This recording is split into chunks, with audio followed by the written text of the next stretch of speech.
plateau. Bonsoir. Bonsoir.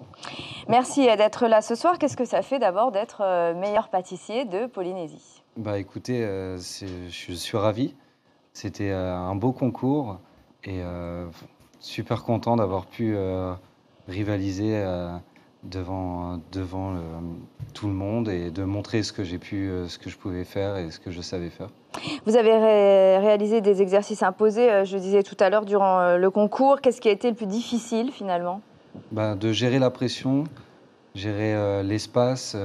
C'est vrai qu'on travaille souvent dans nos laboratoires qu'on connaît par cœur. Donc vraiment travailler pendant un minimum de temps dans un environnement qu'on ne connaît pas, avec comment, des fours qu'on ne connaît pas, des frigos qu'on ne connaît pas. Ce n'est pas votre matériel, donc Non, c'était complètement différent. C'est le meilleur pâtissier du monde qui a parrainé le concours, Cédric Grolet. C'est un titre que vous aimeriez, vous, décrocher un jour? Pourquoi pas? Il y a encore beaucoup de travail. On ne décroche pas ce titre comme ça.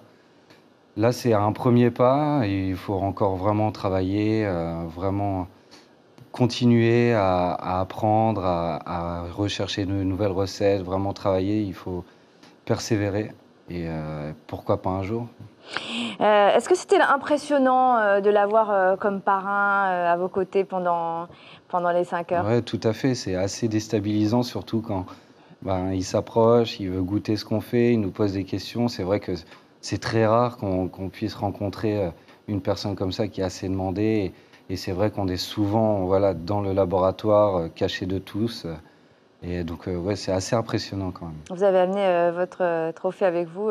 Il est très joli, vous en êtes fier, j'imagine. Très fier, oui. Très, très fier. Vous avez travaillé en Suisse dans un relais château 5 étoiles et dans des restaurants gastronomiques 2 étoiles aussi au guide Michelin.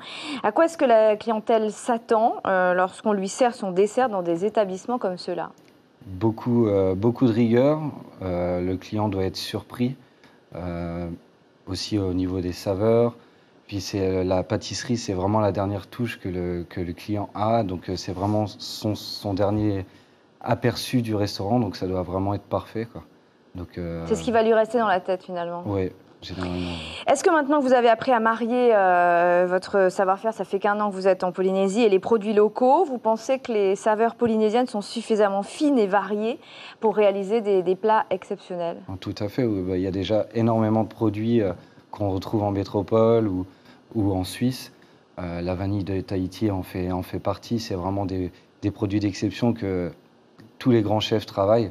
Donc en plus de ça, les travailler ici, sur le territoire, c'est génial, quoi. Merci beaucoup Florent Chevalier d'avoir été notre invité ce soir.